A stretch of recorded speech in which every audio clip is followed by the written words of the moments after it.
देखिए रिलेशन तो बहुत बता दिए थे, ठीक है। आज बच्चा लोग क्या हुआ, इसको डाल देंगे यूट्यूब पर, जो भी पढ़ाएंगे बाबू वहाँ थोड़ा मदद बच्चा ले लेगा, बाकी फिर अलग से बता भी देंगे। मैसेज उसका फिगर बना देना है, समझ रहे बाबू। मेरा जैसे यहाँ देखिए ग्राफ बना हुआ है, ठीक है। ग्राफ मतलब पिक्चर बना हुआ है, ओके।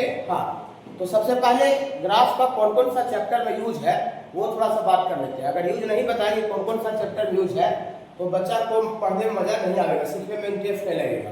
तो ग्राफ का बाबू कौन कौन सा चैप्टर में एप्लीकेशन है वो थोड़ा बात करते हैं। और बहुत सा बच्चा पूछते हैं कि सर ग्राफ से एग्जाम में कितना नंबर का आता है, बोर्ड में कितना नंबर का क्वेश्चन आता है, और बहुत सा बच्चा कहता है कि जेईई में और एनडीए में कितना नंबर का आता है। तो ग्राफ से बाबू हम बता देना चाहते हैं, ग्राफ से एक भी क्वेश्चन नहीं आता है, ग्राफ से एक नंबर का भी क्वेश्चन नहीं आता है। बोलिए सर तो एक नंबर का भी आता तो पढ़ा क्यों रहे हैं? ग्राफ नहीं पढ़ेंगे तो अभी कौन कौन सा चैप्टर हम बिल्कुल नहीं पढ़ पाएंगे, थोड़ा मोड़ा नहीं, पर वो चैप्टर हम पढ़ ही नहीं पाएंगे, ये बताने जा रहे हैं। मैंने इसका डायरेक्ट इससे क्वेश्चन नहीं आता है, लेकिन इसका एप्लीकेशन होता है, इसका यूज होता है। समझ बाबू, समझ रहे ना? हाँ देखिए, तो लिखेंगे use in graph, use of graph, graph का यूज इन चैप्टर, ये सब कैलकुलस का चैप्टर लिखेंगे। 1 नंबर सबसे पहले अभी आपको रिलेशन के बाद आपको ग्राफ पढ़ा रहे हैं और ग्राफ के बाद फंक्शन पढ़ाएंगे। तो सबसे पहले रुकिएगा थोड़ा सा, सबसे पहला यूज आपका जो होगा चैप्टर में, कौन सा चैप्टर होगा बाबू? फंक्शन चैप्टर, जो फंक्शन पढ़ेंगे। आप बहुत सा बच्चा को लगेगा खाली थोड़ा मोड़ा यूज आएगा, नहीं थोड़ा मोड़ा यूज नहीं आएगा, बहुत तगड़ा जम करके यूज आएगा, एकदम जम करके तगड़ा, ठीक बाबू। हाँ, और दूसरा जो आपका यूज आएगा बाबू, इसमें आपका इनवर्स चैप्टर में यूज आएगा, inverse trigonometric function, inverse trigonometric का फंक्शन। तीसरा जो चैप्टर में जो यूज आएगा कंटिन्यूटी में आएगा, कंटिन्यूटी। इसके बाद बाबू यूज आएगा डिफरेंशियलिटी में,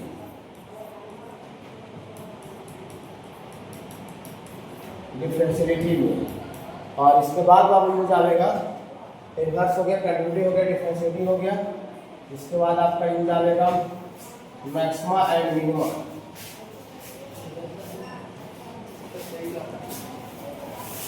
मैक्सिमा एंड मिनिमा। इसके बाद आपको यूज आएगा बाबू increasing and decreasing function, increasing and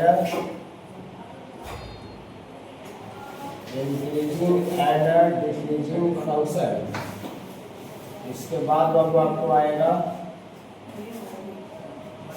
इसके बाद बाबू आपको आएगा area bounded by, area bounded by curve. ये देखिए इतना बहुत चैप्टर में आपको ग्राफ आएगा, function inverse trigonometric function, graph start करें बाबू, अभी यहीं से है, रिकॉर्डिंग डाल के देंगे। तो कौन कौन सा चैप्टर बाबू यूज होगा? फंक्शन चैप्टर में यूज होगा, थोड़ा बड़ा नहीं, बहुत तगड़ा, एकदम बहुत तगड़ा, माने बिना ग्राफ का आप कैलकुलस को इमेजिन नहीं कर सकते, डिफरेंशियल कैलकुलस को आप इमेजिन नहीं कर सकते। और ये वाला खाली इंटीग्रल कैलकुलस का चैप्टर है, बाकी सब डिफरेंशियल कैलकुलस का चैप्टर है। फिर inverse, continuity, differentiability, maximum, minimum, increasing and decreasing function, और लास्ट में एरिया बाउंडेड बाय कर्व। तो 7 चैप्टर में बहुत ग्राफ आएगा। बताइए बिना ग्राफ का काम चल सकता है? नहीं। हम ग्राफ के माध्यम से किसी फंक्शन का अपवर्मन है कि नहीं चेक कर सकते हैं, रेंज और डोमेन निकाल सकते हैं, फंक्शन कंटीन्यूअस है कि वो पता कर सकते हैं, फंक्शन डिफरेंशियल है कि वो पता कर सकते हैं, कौन सा पॉइंट पर फंक्शन का वैल्यू मैक्सिमम है, कौन सा पॉइंट पर वैल्यू फंक्शन का मिनिमम है, वो पता कर सकते हैं, कहां से कहां तक फंक्शन का वैल्यू बढ़ रहा है, कहां से कहां तक वैल्यू घट रहा है, ये पता कर सकते हैं, एरिया निकाल सकते हैं। जैसे अभी आपको इसका कोई एरिया कह दे, इसका ये वाला, ये पोर्शन का एरिया कह दे कि इसका निकालिए, इसका हम लोग ग्राफ का यूज करके एरिया निकाल सकते हैं। ये ना आपको कोई रेक्टेंगल है, ना कोई स्क्वायर है, ना ही कोई ट्रायंगल वगैरह है, नहीं। अभी तक हम लोग जो एरिया जानते हैं सिर्फ सर्किल का एरिया जानते हैं, रेक्टेंगल का एरिया जानते हैं, स्क्वायर का एरिया जानते हैं, ट्रेपेजियम का एरिया जानते हैं, ये कुछ नहीं, नथिंग। इसका एरिया ऐसे का रहेगा, इसका एरिया पता कर सकते हैं ग्राफ का यूज करके। तो ये बाबू इतना ज्यादा चैप्टर में ग्राफ का यूज है। तो आप लोग थोड़ा सा ये लिखिए और हम लोग बिना टाइम वेस्ट किए हुए ग्राफ को चालू करते हैं, ठीक है बाबू। ग्राफ के बाद फंक्शन पढ़ाएंगे बाबू, ग्राफ 3 क्लास पढ़ाया होगा, 3 या उससे ज्यादा मिनट होता है, थोड़ा मोड़ा नोट्स कल देंगे बाबू, आज तो कल रात में से आज आ गए।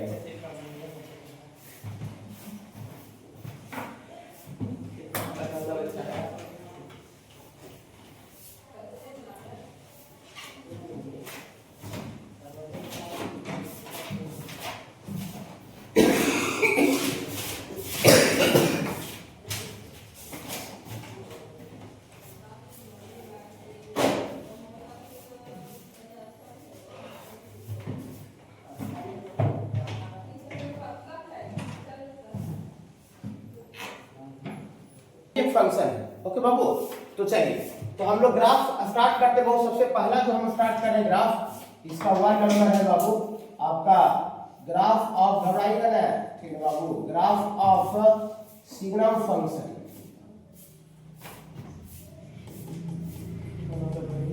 Graph of signum function, graph of signum function, signum function का ग्राफ, सिग्नम फंक्शन। आगे सिग्नम फंक्शन होता क्या है लिखेंगे कैसे, ये समझिए। y बराबर एफ जी एन एक्स, इसको पढ़ेंगे सिग्नम ऑफ एक्स, इसी को कहा जाता है बाबू सिग्नम ऑफ एक्स। इसको y बराबर एफ जी एन एक्स को क्या लिख पढ़ेंगे बाबू, सिग्नम ऑफ एक्स पढ़ेंगे। इतना इज कॉल्ड, इतना is called signum of x, signum of x. इसी को बाबू सिग्नम ऑफ एक्स कहते हैं, सिग्नम ऑफ एक्स बोलते हैं। अब चूंकि ये भी फंक्शन है, ये भी ये भी चूंकि फंक्शन है बाबू, तो इसमें भी एक्स का वैल्यू डालें, किसका वैल्यू डालेंगे बाबू, वाई का।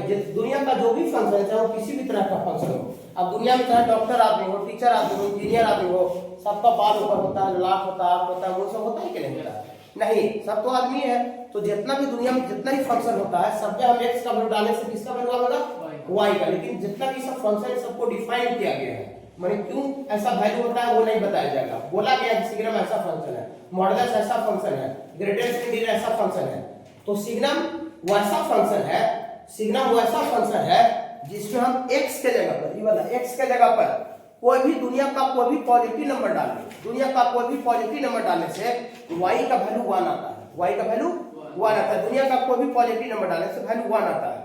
और x के जगह पर दुनिया का कोई भी नेगेटिव नंबर डाल दे, नेगेटिव नंबर समझते हैं 0 से छोटा, दुनिया का कोई भी नेगेटिव नंबर डाल दे तो y का वैल्यू माने सिग्नम का वैल्यू -1 आता है और 0 डालने से 0 आता है। ऐसा क्यों होता है वो नहीं बताया जाएगा, क्योंकि जो भी फंक्शन है सबको डिफाइन किया गया, परिभाषित किया गया, बोला गया ऐसे ऐसे रहेगा तो ये होगा। ओके देखिए, पूरी सर नहीं समझ में आ रहा है सर, ऐसे समझिए बाबू, y बराबर signum of x, signum of x का जो वैल्यू होगा ये आपका +1 होता है। सिग्नम ऑफ x का वैल्यू मतलब y का वैल्यू, इसका वैल्यू मतलब y का वैल्यू, हाँ +1 होता है। क्या होता है जब x जो है अंदर में, x जो है वो दुनिया का कोई भी पॉजिटिव नंबर डाले ग्रेटर देन 0, x बड़ा है 0 से, जो नंबर 0 से बड़ा होता है वो नंबर को पॉजिटिव बोला जाता है ना। जो नंबर 0 से बड़ा पॉजिटिव लिख भी देते हैं, जो नंबर 0 से बड़ा रहता है उसको क्या बोला जाता है बाबू, पॉजिटिव। तो दुनिया का x, यहाँ x के जगह पर दुनिया का कोई भी पॉजिटिव नंबर डालेंगे तो सिग्नम का जो वैल्यू आएगा, सिग्नम का वैल्यू का मतलब y का वैल्यू, सिग्नम का वैल्यू का मतलब y का वैल्यू जो आएगा वो +1 आएगा। क्यों आएगा हम बार बार बोल रहे हैं, क्यों आएगा उसका जवाब नहीं दिया जाएगा, क्योंकि जो भी फंक्शन सबको डिफाइन किया गया, परिभाषित किया गया है। और दुनिया में जो भी चीज डिफाइंड है उसको क्यों का जवाब नहीं मिलता है। इसको डिफाइन किया गया कि एक पेन है, इसको डिफाइन किया कि घड़ी है, क्यों घड़ी है, कैसे घड़ी है नहीं बताया जाता है।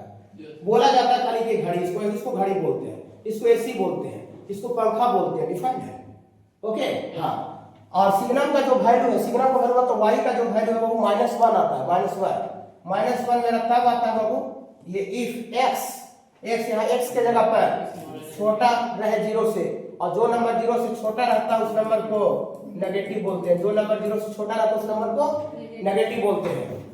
और सिग्नम का वैल्यू बाबू 0 आता है, 0 आता है इफ यदि x बराबर 0 होता है।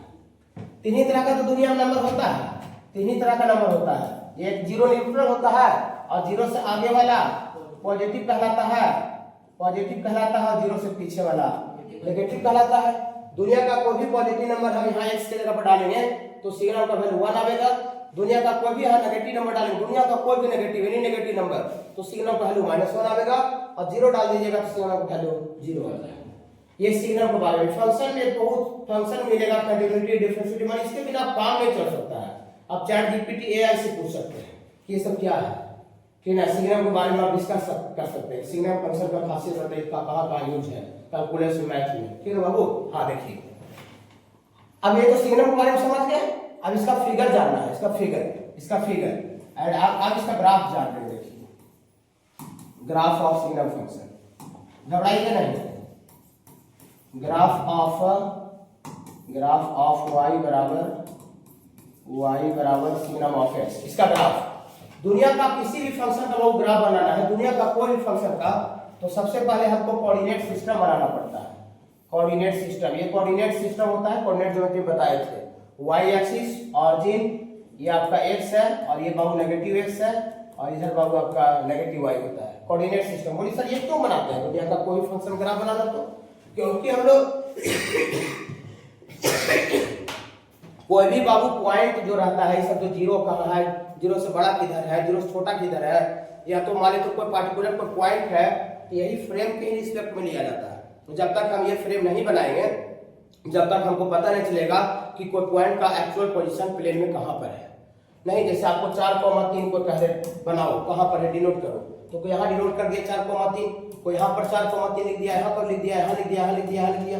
कोई बेटा कौन सही लिखा और कौन गलत लिखा हो कोई नहीं बता सकता है, कोई नहीं बता सकता है कि कौन 4,3 कौन सा पोजीशन पर फिट बैठता है, ठीक है। लेकिन ये अगर बना दे और 4,3 को यहाँ बाई मिस्टेक से अगर यहाँ पर कोई डिनोट कर दे, मारेगा 3-4 तबला खींच के देगा। पता चला इसी के बदौलत पता चला कि यहाँ पर 4,3 का पोजीशन नहीं होगा, दोनों का दोनों पॉजिटिव है तो फर्स्ट क्वाड्रेंट में होगा, है ना बाबू? इसी से पता चलता है। और जब तक हम बनावेंगे नहीं कोऑर्डिनेट सिस्टम, तब तक हम लोग किसी पॉइंट का एक्चुअल पोजीशन है कहाँ पर प्लेन में वो पता ही नहीं चलेगा। ओके, तो हम लोग किसी फंक्शन का ग्राफ बनाने के सबसे पहले क्या बनाते हैं बाबू? Coordinate system. चाहे कोई भी फंक्शन का ग्राफ बनाओ, दुनिया का कोई फंक्शन, सबसे पहले ये बना देंगे। बना दिए, चलिए देखिए, घबराइएगा नहीं। ये जो 1 जो है ये y का वैल्यू है कि x का वैल्यू है? हाँ, 1 जो है y का वैल्यू कि x का वैल्यू? y का वैल्यू वाले सिग्नम का वैल्यू। हाँ, तो y बराबर 1 है। अगर हम बीच वाले इसको ढक दें और इसको देखिए, इसको तो y इक्वल टू 1 है। तो सारे बच्चे, मैक्सिमम बच्चे को हम कोऑर्डिनेट ज्योमेट्री पढ़ाए हैं। y इक्वल टू 1 है, तो y इक्वल टू 1 कांस्टेंट, तो y बराबर 1 constant, line parallel to x axis होता है ये। अगर एक जगह यहाँ y1 है, यहाँ भी y1, यहाँ भी y1, ये बाबू x एक्सिस है, ये y1, x एक्सिस ये y1। तो y बराबर 1 जो line parallel to x axis होता है। x बराबर अगर कांस्टेंट रहता तो line parallel to y axis होता है। ये y बराबर 1 है, y बराबर 1 देखिए बनाते हैं, राइट है ना? ये लाइन का नाम है y बराबर 1, coordinate geometry straight line, y बराबर constant, line parallel to x axis, y बराबर 1। लेकिन y बराबर 1 है, लेकिन दुनिया का सारा वैल्यू के लिए नहीं है। y बराबर 1 उस वैल्यू के लिए है सिग्नम का, y बराबर 1 जब x का वैल्यू पॉजिटिव होगा। x का वैल्यू पॉजिटिव होता है, y बराबर 1 है, सबके लिए नहीं। y बराबर 1 है जब x का वैल्यू पॉजिटिव होगा। तो x का वैल्यू पॉजिटिव किधर होता है? y एक्सिस के राइट, y एक्सिस के राइट में x पॉजिटिव होता है, y एक्सिस के लेफ्ट में x नेगेटिव होता है, सारे बच्चे जानते होंगे क्या बाबू? तो इसको ये जो y बराबर 1 जो बनाए है, किस एरिया को, किस पोर्शन को डिलीट करना पड़ेगा, किस पोर्शन को हटाना पड़ेगा? लेफ्ट साइड वाला, y एक्सिस के लेफ्ट वाला हटाना पड़ेगा, सेकंड क्वाड्रेंट में जो है, क्या बाबू? हाँ चलिए हटा देते हैं बाबू। हाँ देखिए,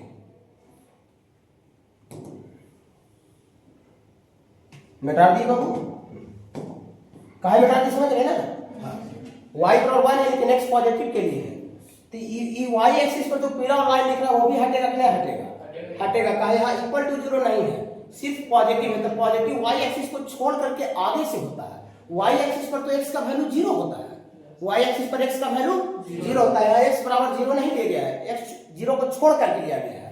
मतलब y एक्सिस पर अपना रूम को, अपना डेरा को खाली करना पड़ेगा। देखिए खाली करते हैं डेरा, देखिए डेरा खाली कर रहे हैं। जब आप जुड़े थे हमसे मैट्रिक पास करके तो हम इंटरवल पढ़ाए थे, अभी 11th में हम पढ़ा रहे हैं, फिर बाबू अभी पढ़ा रहे हैं 11th में इंटरवल।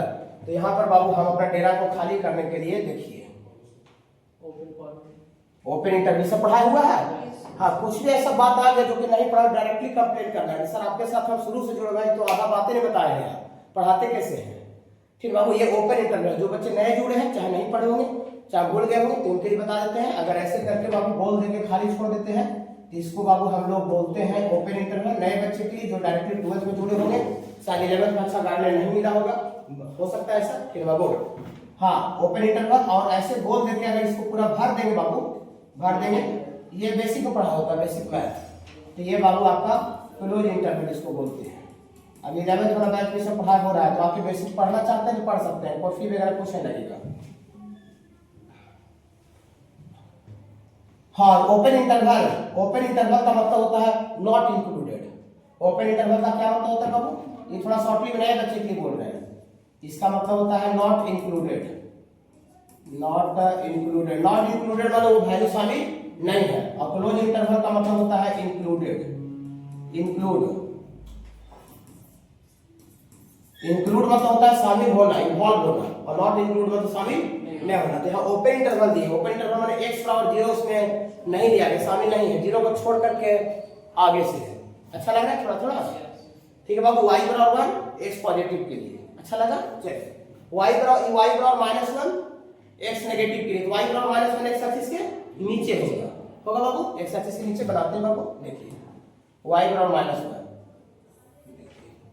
y बराबर -1 x खाली नेगेटिव के लिए, 0 से छोटा के लिए, 0 से छोटा का मतलब y एक्सिस के लेफ्ट में नजर आएगा, लेकिन यहाँ भी 0 इंक्लूड नहीं है, 0 से छोटा कह रहा है, तो हमको y एक्सिस पर अपना रूम को खाली करना पड़ेगा, सामान को निकाल लेना पड़ेगा। निकाल लेंगे?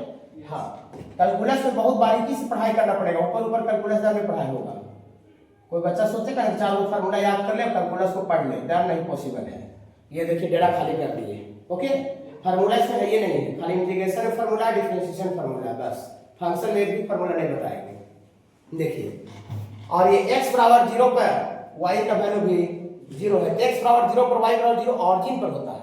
x बराबर 0 और y बराबर 0 कौन सा पॉइंट पर होता है बाबू? ऑरिजिन, यहाँ पर होता है बाबू, ये वाला। इसको डॉट कर देंगे यहाँ, इसका मतलब क्या हुआ, यहाँ x बराबर 0 पर y बराबर 0 है, इसको पीला कलर कर देते हैं। जितना भी पीला कलर वाला जो फिगर दिख रहा है, यही आपका सिग्नम का ग्राफ हो गया, सिग्नम का ग्राफ हो। y इक्वल टू 1 माने सिग्नम का वैल्यू 1, x पॉजिटिव के लिए, y equal to -1 x negative के लिए, और x बराबर 0 पर y बराबर 0। इसमें भी 3 पार्ट लिखा हो, इसमें भी 3 जगह बना हुआ है, एक ये ग्राफ बना हुआ है, ये लाइन बना हुआ है, ऑरिजिन पर x और 0 पर y बराबर 0 बना हुआ है। ओके बाबू, ये सिग्नम का ग्राफ हो गया। और सिग्नम के बारे में कोई पूछेगा कैसा फंक्शन, तो बता दीजिएगा। सिग्नम वैसा फंक्शन है जिसमें x के जगह पर दुनिया का कोई भी पॉजिटिव नंबर डालेंगे वैल्यू 1 आता है, दुनिया का कोई भी नेगेटिव नंबर डालेंगे वैल्यू -1 आता है, 0 डालेंगे वैल्यू 0 आता है। क्यों आता है इसका जवाब नहीं दिया जाए, क्योंकि जितना ही फंक्शन सबको डिफाइन किया गया, परिभाषित किया गया। ओके, चलिए ग्रेटेस्ट इंटीजर फंक्शन, क्योंकि ये भी फंक्शन है, ये भी आदमी है, डॉक्टर आदमी रहे, चाहे टीचर आदमी रहे, चाहे इंजीनियर आदमी रहे, आदमी है तो उसका हुलिया तो एक ही जैसा रहता है ना, ललाट बाल सब रहता है ना। क्योंकि डॉक्टर है तो इसको 2 सींग निकले है, अरे तू इंजीनियर है जीते वो खंभा जैसे ऊपर निकले है, ऐसा थोड़ी होता है। नहीं, कुछ रहे आदमी का जब वैरायटी, कुछ कोई वैरायटी रहे, उसका रंग रूप तो एक ही रहता है, मजबूरा भी रहता है, उसका भी इस तरह का शरीर रहता है। नहीं, ये फंक्शन है, ये भी फंक्शन है, तो दुनिया का जो भी फंक्शन उसमें x का वैल्यू डालने से किसका वैल्यू आएगा? y का। खाली जैसे जैसे x इनपुट डाल के और y आउटपुट निकालने का जैसे जैसे तरीका बदल जाता है ना, वैसे वैसे फंक्शन का वैरायटी बदल जाता है। ओके, हाँ, तो आगे इसको लिखेंगे कैसे, पढ़ेंगे कैसे, वो समझते हैं। देखिए ऐसे y बराबर x लिखे और x लिख करके और ये मैट्रिक्स जैसा सिंबल दे दीजिए। मैट्रिक्स नहीं पढ़ेंगे इसमें, फंक्शन चैप्टर में इसको greatest integer function of x पढ़ते हैं। मैट्रिक्स जैसा सिंबल, मैट्रिक्स का सिंबल इसी तरह से देते थे, एक को ऐसे रहता था, ऐसे करके ऐसे दे देते थे, ठीक है बाबू, ये मैट्रिक्स को रिप्रेजेंट करता था। लेकिन यहाँ पर ये मैट्रिक्स को रिप्रेजेंट नहीं कर रहा, इसी को कहा जाता है इतना is called greatest integer function of x। इतना इज कॉल्ड ग्रेटेस्ट इंटीजर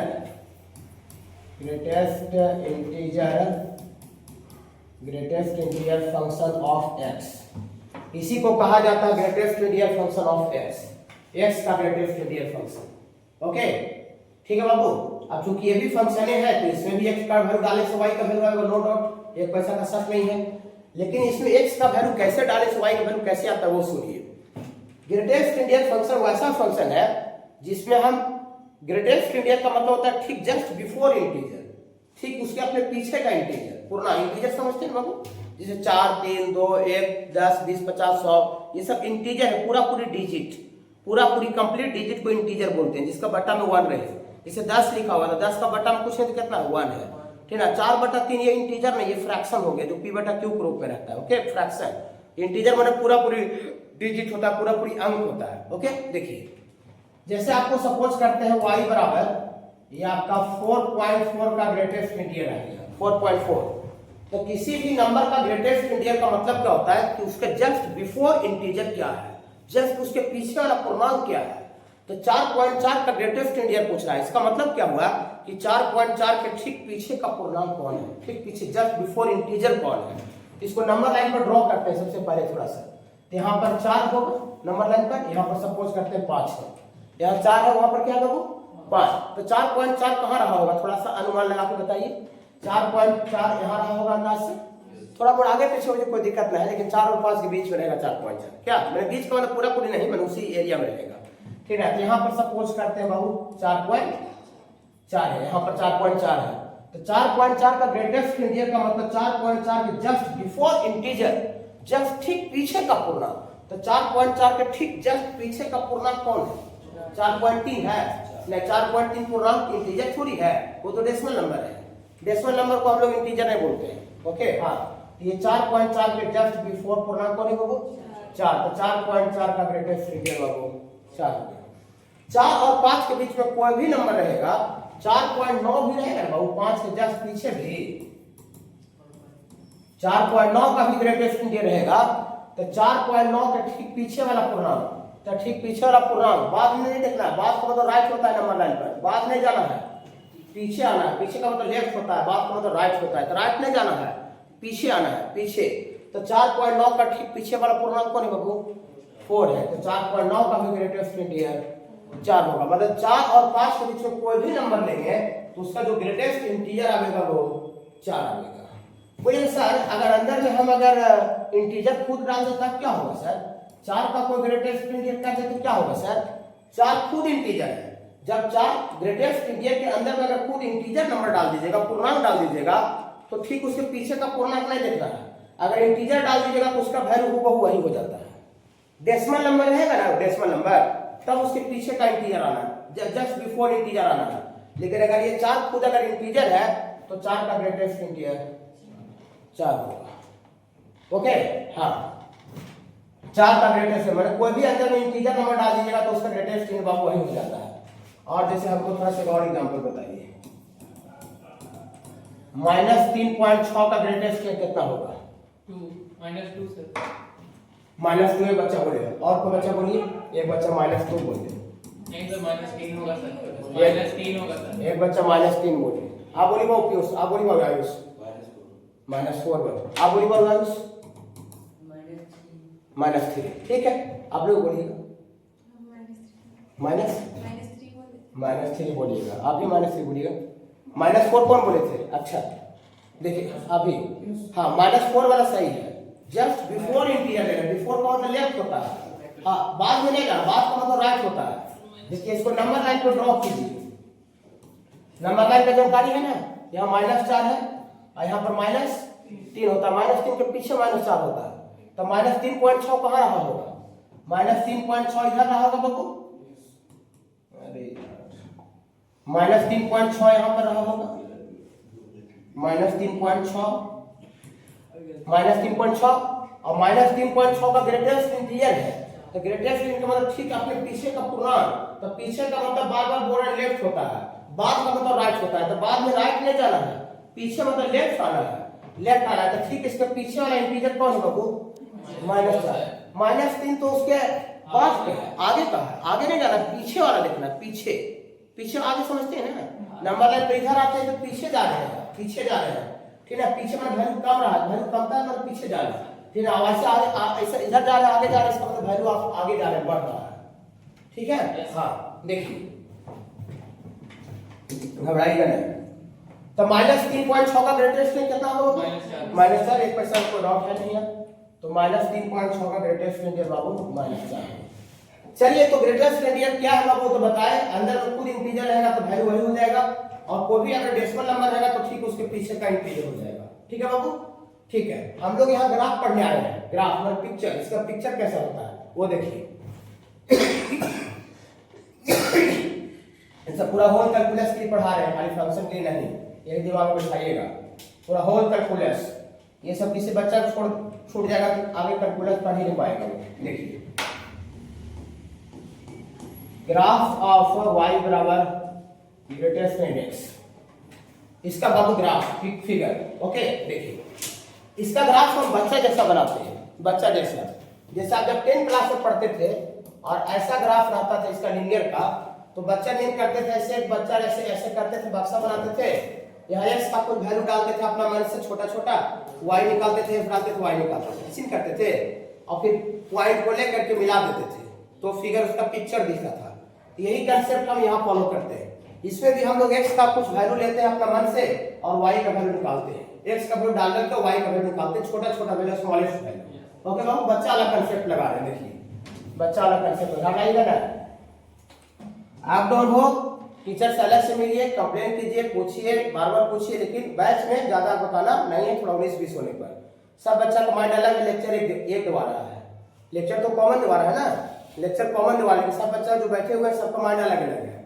कोई बच्चा को समझने का शक्ति ज्यादा होता है, कोई बच्चा बहुत देरी में समझता है, पता है, बचपन से होता है, भगवान का गेम है। नहीं, कोई बच्चा इतना टैलेंटेड होता है, जन्म से इतना टैलेंटेड होता है कि कितना गरीब का रहता है वो किसी निकाल लेता है, एकदम अभाव में निकाल लेता है। और क्योंकि इतना संसाधन मिलने के बावजूद भी वो एवं चपरासी तक नहीं बन पाता है, पियाक निकल जाता है, पियाक एक नंबर का लफंगा पियाक निकल जाता है। तो लेक्चर कॉमन दे रहे हैं, सब बच्चा का दिमाग अलग अलग है, तो नो डाउट 19-20 हो सकता है, तो अलग से मिलना वही बैलेंस वही होता है अलग से।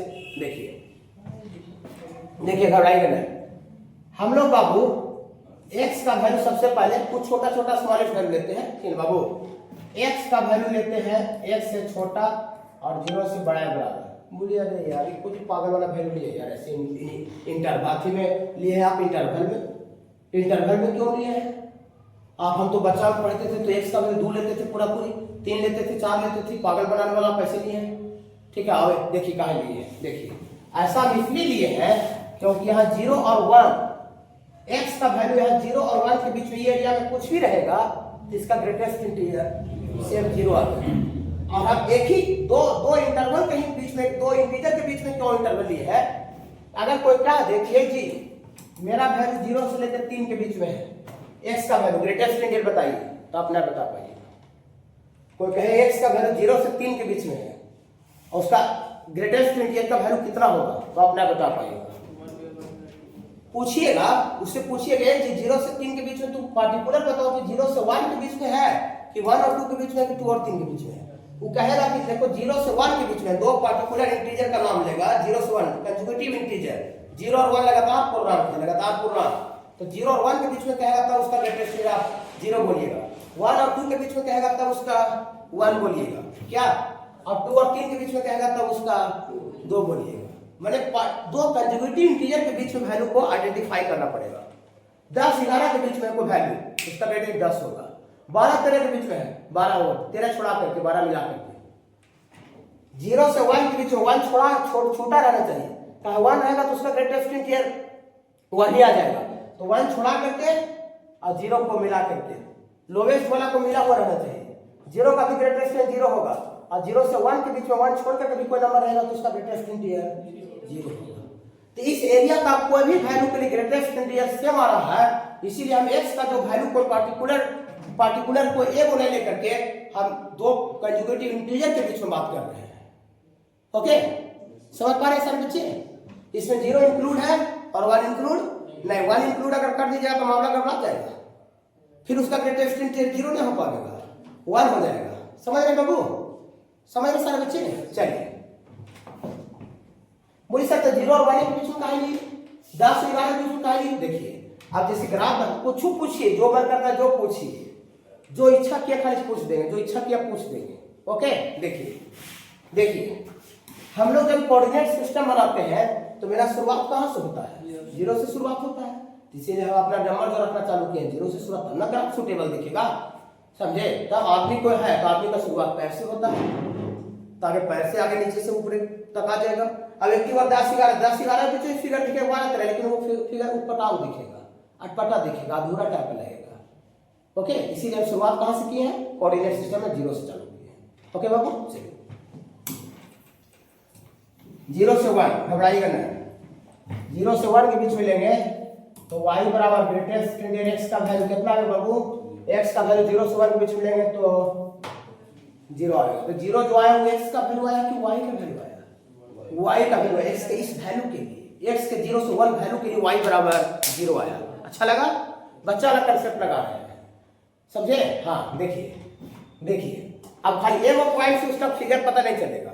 अब आंख खाली बने रहे तो आंख बने तो पता चलेगा कि गाय का आंख है कि आदमी का आंख है कि घोड़ा का आंख है, नहीं। लेकिन आंख के साथ साथ नाक को बना देते ये आदमी का फिगर है जी, आदमी का फिगर है नहीं। तो खाली अभी एक आंख बना, आंख बनने से पता नहीं चलेगा कि घोड़ा है कि गाय है कि कुत्ता होता है, बिल्ली है, नहीं। हाँ, और आगे लेना पड़ेगा। देखिए थोड़ा सा विचार को, जितना से उसका रंग रूप दिख जाए, ठीक है बाबू। देखिए एक्स का वैल्यू 2 से छोटा लगातार ये ले रहे हैं, 2 इंटीजर 1 से बड़ा है बराबर।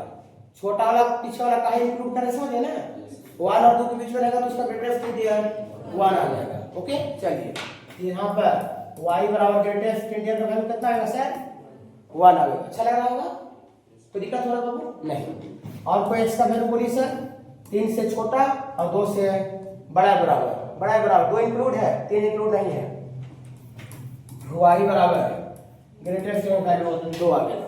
अच्छा लगा बाबू। चलिए पॉजिटिव में थोड़ा सा हो गया, इतना उसका रंग थोड़ा एक आध नेगेटिव ले लेते हैं, क्या नेगेटिव लेते हैं, कागो नेगेटिव मान लीजिए ना, 0 से -1। तो 0 से -1 बीच में कुछ ही लेगा, इसका ग्रेटेस्ट इंटीजर -1, इसमें -1 इंक्लूड रहेगा और 0 इंक्लूड नहीं रहेगा। तो 0 से छोटा है, 0 से छोटा है, 0 से छोटा है और बड़ा है बराबर किससे बाबू, -1 से। ओके इसका कितना है बाबू, y बराबर ग्रेटेस्ट वैल्यू बाबू -1 आ जाएगा। बस एक नेगेटिव और लेते हैं जाते हैं। x का वैल्यू -1 से छोटा है पीछे और -2 से बड़ा या बराबर है, तब y बराबर कितना होगा, y बराबर ग्रेटेस्ट वैल्यू बाबू -2। बस करते हैं, इतना में इसका डिजाइन दिख जाएगा, इतना में इसका डिजाइन दिख जाएगा। नरेंद्र मोदी खाली चेहरा ही बना दे, पेट उठ नहीं बना ले, कहीं पर देखते हैं छोटा छोटा फोटो, जैसे मेरा देखो पेट उठ नहीं बनावा है, फिर खाली चेहरा ठीक समझ जाता है कि वही है, नहीं तो इतना उसका मैंने चेहरा दिख जाएगा मैंने कौन आदमी है। ठीक है बाबू, देखिए यही सब अब ग्राफ में पढ़ाई करना है, ग्राफ थोड़ा सा चलेगा और इसके बिना कैलकुलेशन बहुत संभव नहीं है। देखिए सबसे पहले क्या बनाते हैं वो ग्राफ बनाने के लिए, एक्स और Y axis coordinate system, coordinate system बाबू बना दी बाबू, ऐसा बना दी बाबू। ठीक है बाबू, चलिए घबराई करते। एक्स का वैल्यू 0 से 1 के बीच में है तो y बराबर कितना आ रहा है, 0। तो y बराबर 0 एक्स एक्सिस को रिप्रेजेंट करता है। एक्स एक्सिस पर कोई पूछेगा ये जी एक्स एक्सिस पर y का वैल्यू कितना होता है, आप लोग कोऑर्डिनेट ज्योमेट्री पढ़े हुए हैं, तो एक्स एक्सिस पर y बराबर 0 होता है और y एक्सिस पर x का वैल्यू 0 होता है। क्या, हाँ, कि जो y बराबर जो 0 है कौन सा एक्सिस पर बनेगा, एक्स एक्सिस, एक्स एक्सिस को रिप्रेजेंट कर रहा है। देखिए देखिएगा थोड़ा आगे इंटीजर को डिफाइन कर देते हैं। 0 से 1 है, ये 2 इंटीजर है, 3 है, -1 है, -2 है, x का वैल्यू इंटीजर, फिर यहाँ पर y बराबर 1 है, y बराबर 1, y बराबर 2 और ऊपर y बराबर 3 हो सकता है, -1 -2 ऐसा ले ली बाबू। देखिए देखिएगा हरा कलर से बना देंगे,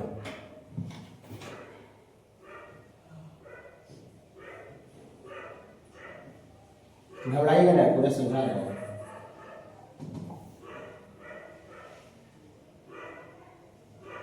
ये जो अभी हरा वाला जो बनाए हैं ग्रीन वाला, उसमें कोई पूछेगा ये जी उसमें हरा वाला में x का वैल्यू कितना है, x का वैल्यू कहां से कहां तक है, ऐसे ऐसे x होता है हॉरिजॉन्टल जानते होंगे, और ऐसे चलता है तो y होता है, जानते हैं ना आप, दोनों ऊपर नीचे वर्टिकली y को रिप्रेजेंट करता है, ऐसे चलते हैं तो x होता है, ऐसे चल रहे हैं तो x में चल रहे हैं, और ऊपर नीचे चल रहे हैं तो y में चल रहे हैं। तो x का किसमें औकात पूछे, x का औकात मैंने हॉरिजॉन्टली देखना है, आगे पीछे लेफ्ट टू राइट। x का औकात कहां से कहां तक है, 0 से 1, x बराबर यहाँ 0 है, x बराबर 1 है, कोई दिक्कत, 1 इसमें है कि नहीं है, नहीं है, और 0 है। अभी इंटरवल बताए पूरी, हाँ यार, तो x बराबर तो 0 से 1 तो है, बोले अच्छा इसमें y बराबर कितना है, हरा वाला में y बराबर 0, क्योंकि हरा वाला जो अभी लाइन बना हुआ है वो x एक्सिस पर बना हुआ है, तो x एक्सिस पर y का वैल्यू 0 होता है, तो इसको रिप्रेजेंट कर रहा है, y बराबर इसमें 0 भी है, y बराबर 0 भी है, और x का वैल्यू किस वैल्यू के लिए y बराबर 0 है, 0 से 1 के बीच में, 0 से 1 के बीच में, 0 इंक्लूड है और 1 इंक्लूड नहीं है, तो x 0 से 1 के लिए y बराबर 0 है। अच्छा लग रहा है, ये वाला आंख बन गया ना, आंख बना दिए ना, अब आंख के बाद नाक बनाते हैं, नाक, नाक, x का वैल्यू जब 1 और 2 के बीच में है तो y बराबर कितना बाबू, 1, घबराइएगा ना।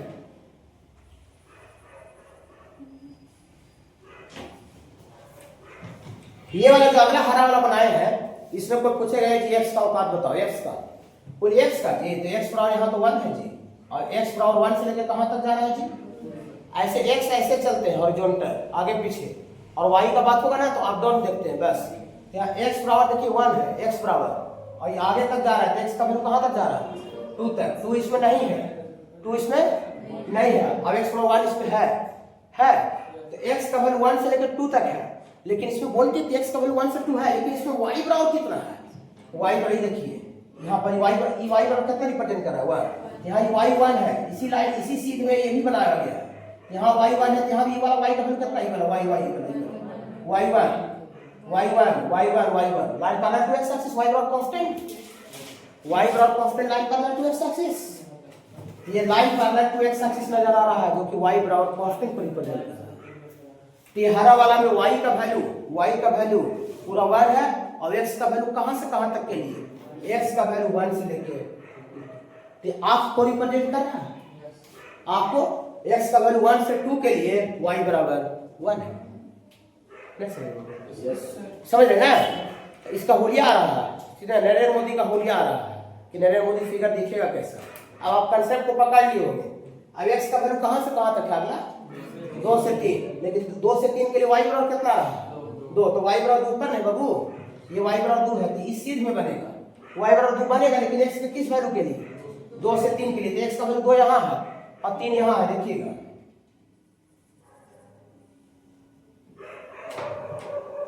इसमें x का वैल्यू 2 इंक्लूड है और 3 इंक्लूड नहीं है, तो x का वैल्यू वाला हरा वाला में x का वैल्यू 2 से लेके 3 तक है, और y बराबर यहाँ 2 है, तो इसी चीज में देखिए इसी चीज में बनाए हैं, तो यहाँ भी अगर यहाँ पर y 2 है तो पूरे लाइन पर ये y पर 2 है, y 2 है, थोड़ा बड़ा टेढ़ा मेरा उसको दिक्कत नहीं है, जो हल्का से ऊपर उठाने से उससे दिक्कत नहीं है, ठीक बाबू। हाँ ठीक है, हाँ नेगेटिव में थोड़ा सा बोल दीजिए, x का वैल्यू -1 से लेके -1 से 0 बीच में, तो y बराबर -1, तो y बराबर -1 नीचे डाउन कर जाएगा, y बराबर -1 देखिएगा, ये y बराबर -1 है, तुम देखो टेढ़ा बन गया,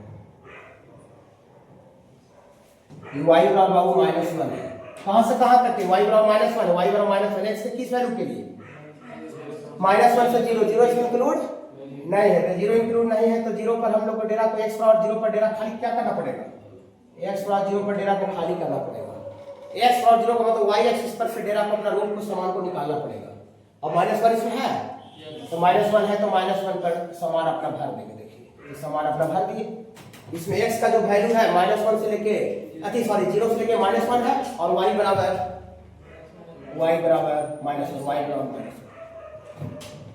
पकड़ है बाबू। फिर आगे x का वैल्यू -1 से लेकर 2 तक के लिए y बराबर कितना है -2, तो y बराबर -1 के और नीचे बनेगा, -1 का और नीचे बनेगा,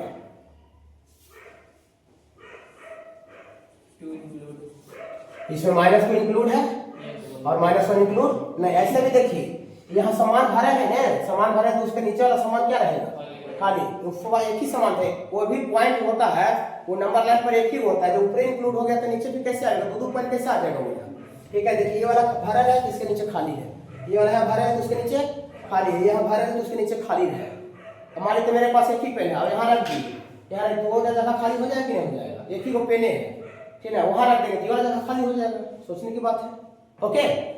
अब इसी तरह का डिजाइन सीढ़ी जैसा, स्टेयर जैसा नहीं लग रहा है कि सीढ़ी बनल है, घर में सीढ़ी बनल है, इसी तरह का सीढ़ी आप देखोगे आगे बनाइए पीछे बनाइए डिजाइन चलता जाएगा, ठीक है, और आगे बनाइएगा आपके मन पर है, और आगे बनाना चाहे सीढ़ी का फिगर और आगे तक बना सकते हैं, और पीछे मन करेगा कि सीढ़ी का फिगर और पीछे तक बना सकते हैं, कोई दिक्कत नहीं, ओके। ये किसका फिगर आ गया बाबू, greatest integer function, greatest in X का फिगर आ गया, greatest integer function of X का फिगर आ गया।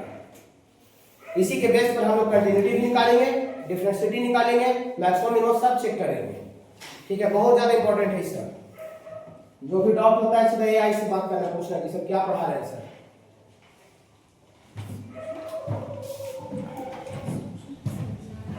हो गया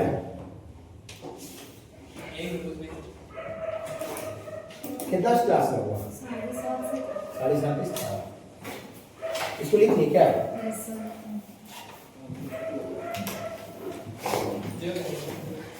क्लास थोड़ा देर जाओ चलाएंगे, काम छूटेगा देख लीजिए ऊपर डाल दीजिए।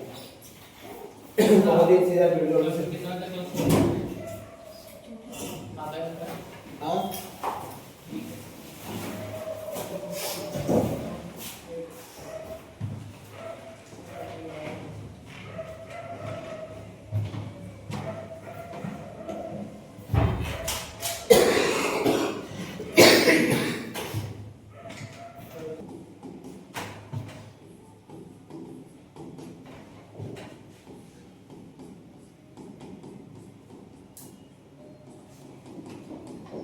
Fractional part function. ओके, ये भी फंक्शन है, इसमें भी एक्स का वैल्यू डालेंगे, किसका वैल्यू आएगा वाई का।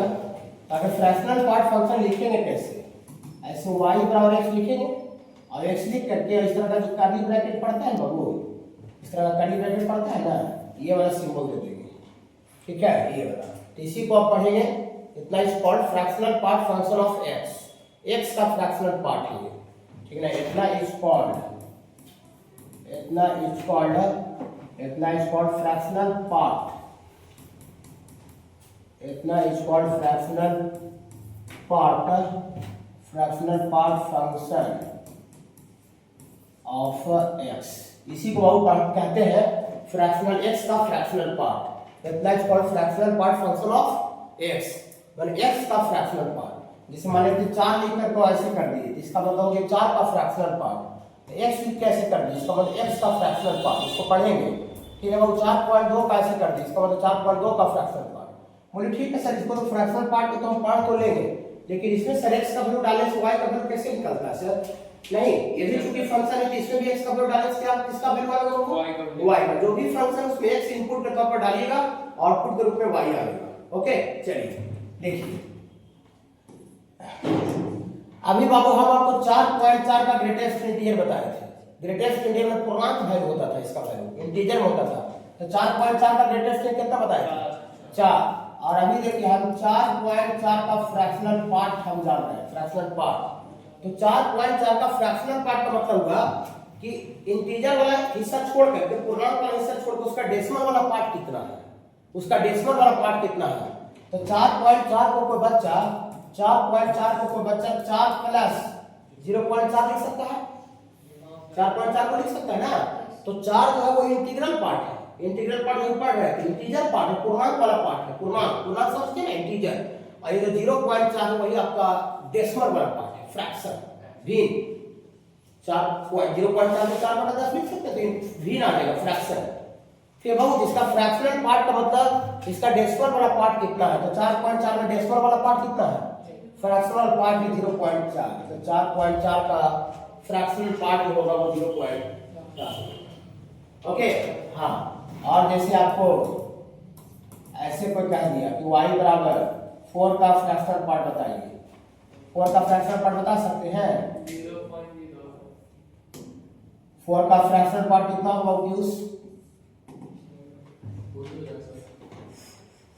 4 का मतलब 4 नहीं होगा। देखिए 4 को कोई बच्चा 4 + 0 लिख सकता है। हाँ, ये 4 इंटीजर पार्ट है, फ्रैक्शनल पार्ट बोला जाता है, फ्रैक्शनल भिन्न वाला हिस्सा। तो चूंकि ये पूरा कंप्लीट इंटीजर है, तो इसमें फ्रैक्शनल वाला कोई पार्ट ही नहीं है, फ्रैक्शनल कोई हिस्सा ही नहीं है, समझे? फ्रैक्शनल कोई पार्ट ही नहीं है, ये पूरा कंप्लीट इंटीजर है। तो कंप्लीट इंटीजर अगर रहेगा ना तो उसका फ्रैक्शनल पार्ट 0 हो जाएगा। कंप्लीट इंटीजर रहेगा तो डेसिमल में रहेगा ना नंबर, जैसे 2.3 है तो उसका फ्रैक्शनल पार्ट 0.3 हो जाएगा, 1.1 है तो उसका फ्रैक्शनल पार्ट 0.1 हो जाएगा, समझे बाबू? और खाली एक रहेगा तो एक तो इंटीजर है तो उसका फ्रैक्शनल पार्ट 0 हो जाएगा, समझ रहे हैं? चलिए देखिएगा घबराइएगा ना,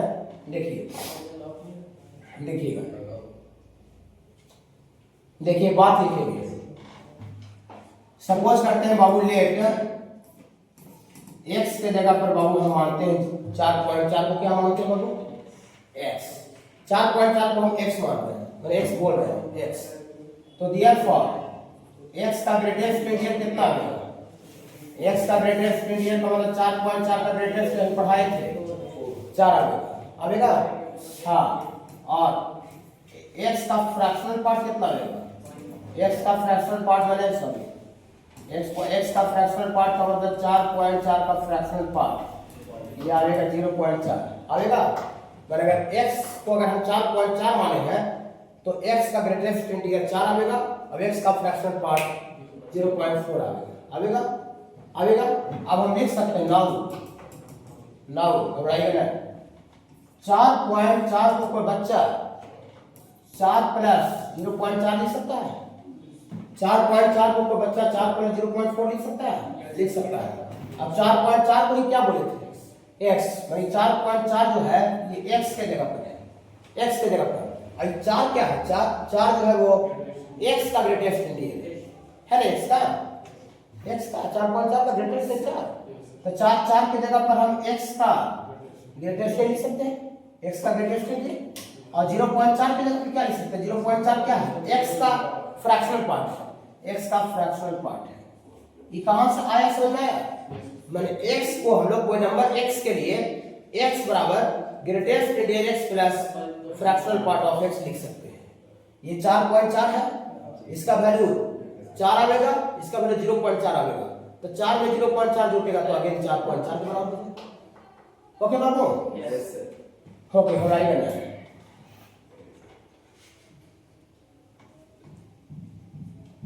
यहां से हम उल्टा पलटा करके लिख सकते हैं अपने हिसाब से। ये वाला जो बात आ गई ना, इसको उल्टा पलटा करके लिख सकते हैं। तो उल्टा पलटा करके लिखेंगे तो देयरफॉर यहां से आपको x का फ्रैक्शनल पार्ट बराबर लिखाएगा, इसका वैल्यू इधर प्लस में है, माइनस में आ जाएगा, हो जाएगा ना। Fractional part of x minus greatest x हो जाएगा। ये बहुत बड़ा बात आ गया, ये बहुत बड़ा बात आ गया है, ठीक है, बहुत ज्यादा यूज होगा इसका। कैसे आया पूरा समझाया हुआ है, जबरदस्ती रटवाई नहीं है। फ्रैक्शनल पार्ट ऑफ x का वैल्यू जो होता है वो x minus greatest integer x के बराबर होता है। कोई दिक्कत नहीं क्या बाबू? याद रखिएगा, फ्रैक्शनल पार्ट ऑफ x का जो वैल्यू होता है वो x माइनस x का ग्रेटेस्ट इंटीजर के बराबर होता है। इस पर बहुत ज्यादा क्वेश्चन आता है, डायरेक्ट ऑब्जेक्टिव में ये वाला रिजल्ट आपको दिख सकता है बोर्ड का एग्जाम में, समझिएगा, वो बोर्ड के एग्जाम में ये डायरेक्ट ऑब्जेक्टिव के स्तर पर ये आपको दिख सकता है। भूल जाइएगा तो वहां पर कोई नंबर x लेकर के और अपना घटा जोड़ करके देख लीजिए कि कौन वाला सेटिंग में बैठ रहा है। बस सकते तभी आप कर पाइएगा खुद से, जब फ्रैक्शनल पार्ट ग्रेटेस्ट इंटीजर कब क्या होता है पता रहे। नहीं पता रहेगा तो पढ़ना ही नहीं आएगा क्या होता है, ठीक है। चलिए बोलिए सर ये बात आप कहाँ से बता रहे हैं? ग्राफ पे पढ़ा रहे सर, ग्राफ बताइए।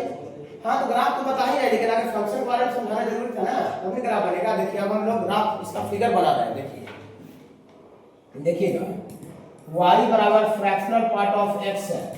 फ्रैक्शनल पार्ट ऑफ x के बदले में क्या लिखा करेंगे? क्या लिखेंगे? x माइनस ग्रेटेस्ट x, इसी के बदले x माइनस ग्रेटेस्ट x लिखेंगे। मैंने इसी के बदले में बाबू हम ये लिख दिए। गलत कर दिया क्या बाबू? नहीं, कोई गलत नहीं किया। देखिएगा अब हम यहाँ x का वैल्यू इसी तरह से 0 से लेके 1 लेते हैं, 0 से लेके 1 लेते हैं, तो y बराबर फ्रैक्शनल पार्ट ऑफ x का वैल्यू, y बराबर फ्रैक्शनल पार्ट ऑफ x का वैल्यू क्या होगा बताइए? रुक जाइएगा, एक आपने क्या बाबू? यस y बराबर फ्रैक्शनल पार्ट का value x minus greatest x है, और हम x का वैल्यू कहां से कहां तक लिए हैं? 0 से लेके 1 इसमें इंक्लूड नहीं है और 0 इंक्लूड है, तो 0 से लेके 1 के बीच में करोड़ों खरबों अरबों वैल्यू है। कोई कहेगा कि 0 से लेके 1 के बीच में क्या वैल्यू है जी?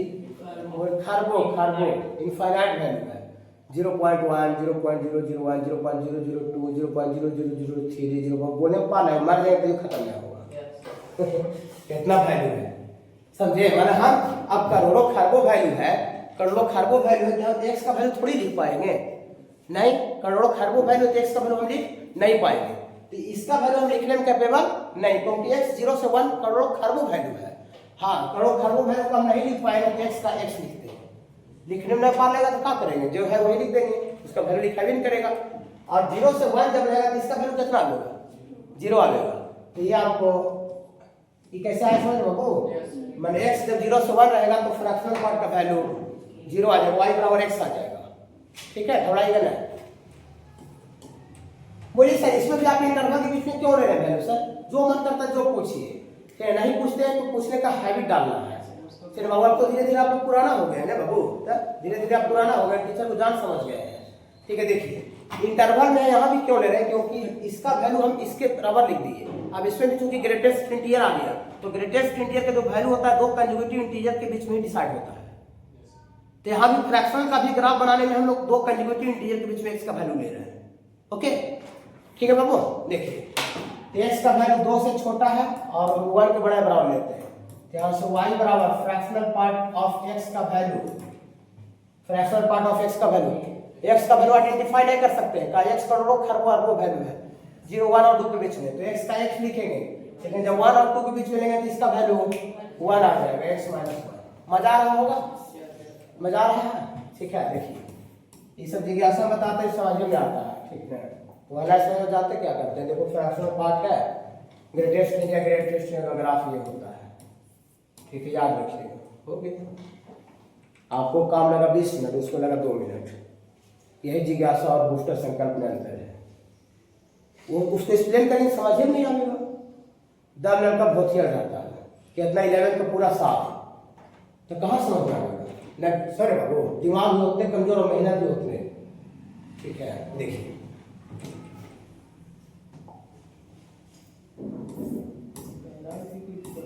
और आपका यहाँ देखिए क्यों और कैसे का जवाब के साथ काम होता है पूरा सिलेबस में उस स्तर का। ये y बराबर बाबू आपका फ्रैक्शनल पार्ट ऑफ x, आप समझ जाइएगा, 2 और 3 के बीच में रहेगा, खाली इसका वैल्यू बता सकते हैं 2, क्या बाबू, इसका वैल्यू कितना लिखे बाबू, x माइनस 2 ना, x माइनस 2 ना, ये वाला बाबू 2 और 3 के बीच में रहेगा, इसका वैल्यू 2 आ जाएगा बाबू। x का वैल्यू नहीं बता सकते, तो इसीलिए नहीं बता सकते तो x को x लिखना पड़ रहा है, चाहे वो 2 और 3 के बीच में करोड़ों खरबों अरबों इनफाइनाइट वैल्यू है, इनफाइनाइट वैल्यू कौन ले लीजिएगा, नहीं। देखिए इतने से ग्राफ पता चल जाएगा, लेकिन एक आध वो और ले लेते हैं बाबू, ठीक है, सॉरी, अरे यार फिर वो लिखा, ये 4 और 3 से बड़ा है बराबर, 3 से बड़ा है बराबर, ठीक है, 3 से बड़ा है बराबर, 4 से छोटा। यहाँ पर y बराबर फ्रैक्शनल पार्ट ऑफ x, आई कितना लेगा वो x माइनस 3 आ जाएगा, बस कितना फिर ध्यान इसका दिख जाएगा। देखिएगा कोऑर्डिनेट सिस्टम बनाना है, 1 मिनट और थोड़ा सा बात छूट गया है।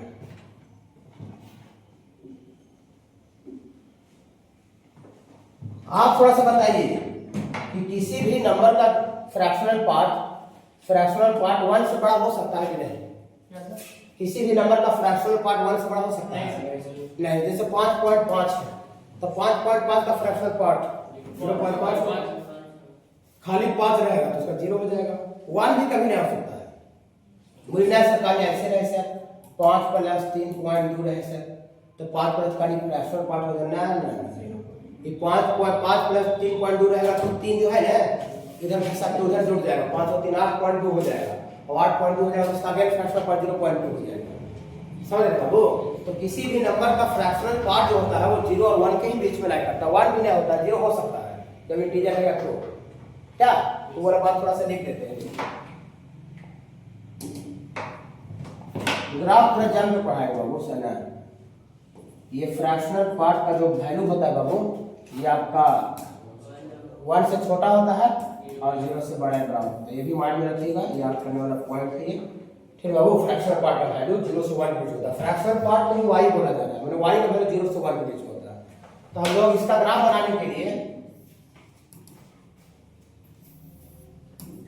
ये y बराबर 1 बाउंड्री बना दिए, बाउंड्री y बराबर 1 बाउंड्री बना दिए, तो ये क्यों बाउंड्री क्यों बना दी, बॉर्डर बना दी, बॉर्डर इसलिए बॉर्डर बना दी कि इसका जो फ्रैक्शनल पार्ट का जो वैल्यू है y का जो वैल्यू है 1 भी कभी नहीं होगा, मतलब 1 से नीचे तक रहेगा, इसलिए हम y बराबर 1 बांस को घेरा लगा दी, ये बाबू ये तुम्हारा बॉर्डर हो गया, इसको तुमको क्रॉस नहीं करना है, बॉर्डर को काटना भी नहीं तो गोली से उड़ा दिया जाएगा, ये बॉर्डर हो गया, इसको तुम छूना भी नहीं है, हाँ यहाँ तक रख सकते हो, देखिए यहाँ तक रख सकते हो, लेकिन जैसे ही टच होगा गोली से भून देंगे, समझ रहे हैं, समझ रहे हैं, हाँ चलिए इसको ढक दीजिए, इसको डायरेक्ट देखिए, इसको ढक दिया तो y बराबर x है, y बराबर x माइनस 0 तो y बराबर x है, तो y बराबर x बनाना जानते हो coordinate geometry passing through origin, y बराबर x स्ट्रेट लाइन, सब स्ट्रेट लाइन का ग्राफ है, यही इसीलिए आपको समझाने बाबू को बोली सर आप छू दिए सर, अभी बोले बॉर्डर को नहीं छूना, आप छू दिए, बॉर्डर को छू दिए तो गोली लग जाएगा, हाँ छुए लेकिन जैसे देखिए गोली लेके दौड़ रहा था, गोली लेके सेना दौड़ रहा था, हम वहां पर डेरा क्या कर दिए, देखिए जैसे छुए तो गोली लेके दौड़ने लगा, तो हम अपना डेरा पूरा फटाक से खाली कर दिए, सामान हटा लिए, देखिए हटा लिए सामान, ओपन इंटरवल, ठीक है, लेकिन इसका वैल्यू 0 हो सकता है, ठीक ना 0, इसका जो नाम है, इस लाइन का जो नाम है, ये लीनियर का ग्राफ है, y बराबर x, y बराबर x से किस वैल्यू में नजर आ रहा है? 0 से लेकर 1। ये वाला जो वैल्यू है, मजा आ जाएगा पढ़ने में, ठीक है बाबू, पूरा कैलकुलस इसी में टीचर का रोल आता है। इसको फार्मूला बेस पढ़ा हो रहा है, ठीक है, पूरा कैलकुलस में टीचर का रोल आता है। टीचर समझाता है कैसे किसी चीज को, ठीक ना। देखिए ये 0 से 1 x का वैल्यू, और ये 0 से 1 में y बराबर x नजर आ रहा है। अब यहाँ इसको छोड़ दीजिए, y बराबर डायरेक्ट क्या है, y बराबर, इसको छोड़ के बोलिए y बराबर x माइनस 1। ये लीनियर ग्राफ है, स्ट्रेट लाइन। ये सारे बच्चे जानते हो, 9 क्लास से चालू होता है, 9 क्लास 10 क्लास। इसको बनाने के लिए इस तरह का बॉक्स बनाते हैं, बॉक्स बनाते हैं। तो इसमें छोटा वैल्यू ले लीजिए, 1 से 2 में, तो 1 यहाँ डालिए, तो 1 डालेगा तो 1 माइनस 1 0, मैंने x बराबर 1 डाल रहे हैं तो y बराबर 0 आ रहा है। x बराबर 1 है, x पर 1 पर y बराबर 0 आ रहा है, तो x पर 1 पर y बराबर 0 आ रहा है, मतलब line on x axis. x axis पर सिर्फ x का वैल्यू है और y का वैल्यू 0 है। ये पॉइंट का नाम डॉट जो लगाए, पॉइंट का नाम अगर कोई कहेगा कि x बराबर 1 पर y बराबर 0 है। और फिर और दो तो नहीं लेना है, लेकिन दो लेते हैं, क्या होता है, दो नहीं लेना है, दो को छोड़ देंगे, तो दो लीजिएगा तो 2 माइनस 1 1 आ जाएगा, दो लीजिएगा तो y बराबर 1 आ जाएगा, y बराबर 1। x बराबर 2 लीजिएगा, x पर यहाँ 2 लीजिएगा तो 2 पर y बराबर कितना है बाबू 1, x पर 2 पर y बराबर 1 यहाँ आ रहा है, y बराबर 1। लेकिन x 2 नहीं लेना है, तो जब 2 नहीं लेंगे तो y बराबर 1 नहीं आएगा। जब यहाँ 2 लेते हैं, 2 लेते तब y बराबर 1 आता है, लेकिन जब 2 नहीं लेंगे तो y बराबर 1 नहीं आएगा। तो y बराबर 1 नहीं आएगा तो बॉर्डर को छू दिए तो अपना डेरा को यहाँ से क्या कर देंगे, डेरा को खाली कर देंगे, सामान हटा लिए, सामान हटा लिए। एक पॉइंट मेरा यहाँ आया है, एक पॉइंट यहाँ आया है। लीनियर का ग्राफ बनाने के लिए मिनिमम हमको 2 पॉइंट चाहिए। लीनियर रखिक, लीनियर बाबू, ये लीनियर है, ज्यादा चौकना स्टार्ट नहीं करना है, लीनियर है, ठीक है। हाँ, लीनियर का ग्राफ बनाने के लिए हमको मिनिमम 2 पॉइंट चाहिए, दोनों पॉइंट आ चुका है। ओके, इसका नाम है y बराबर x माइनस 1। y बराबर x माइनस 1, x से किस वैल्यू नजर आ रहा है, x का वैल्यू नजर आ रहा है 1 से लेके 2 तक। इसमें 1 इंक्लूड है और 2 इंक्लूड नहीं है। x का वैल्यू 1 से लेके 2 तक में नजर आ रहा है, y बराबर x माइनस 1। ओके, आगे y बराबर x माइनस 2, x बराबर 2 लेना है तो 2 लीजिएगा तो y बराबर 0 आ जाएगा, तो x बराबर 2 पर y बराबर 0 आ जाएगा यहाँ पर। अब 3 नहीं लेना, लेकिन अगर 3 लीजिएगा तो y बराबर 1 आ जाएगा, y बराबर 1 में बॉर्डर आ जाएगा। x बराबर जब 3 लीजिएगा तो y बराबर 1 आ जाएगा, x पर 3 लेने से y बराबर 1 आ जाएगा। लेकिन जब 3 नहीं लीजिएगा तो y बराबर 1 नहीं आएगा, तो वहाँ डेरा को खाली कर दें, बॉर्डर को छू चुके हैं तो वहाँ डेरा गोली लग जाएगा, ठीक है। तो बॉर्डर को खाली कर देते हैं, बॉर्डर को खाली, देखिए खाली कर दिए ना, डेरा खाली कर दिए। एक पॉइंट यहाँ, एक पॉइंट यहाँ, दोनों को मिला दीजिए। इसका नाम है y बराबर x माइनस 2। अब इसका पैटर्न समझ गए हो, इस तरह का डंडा ऐसे जैसे चलता है, डंबल जैसे चल रहा है, ऐसे मारा ऐसे मारा ऐसे मारा, ठीक है, एक एक इंटरवल पर मारते चल रहा है। तो आगे कितना दूर तक ग्राफ बनाएंगे बाबू, इसी तरह का फिगर यहाँ से डेरा खाली करना पड़ेगा, पीछे ही बनाइएगा तो इसी तरह का फिगर दिखेगा।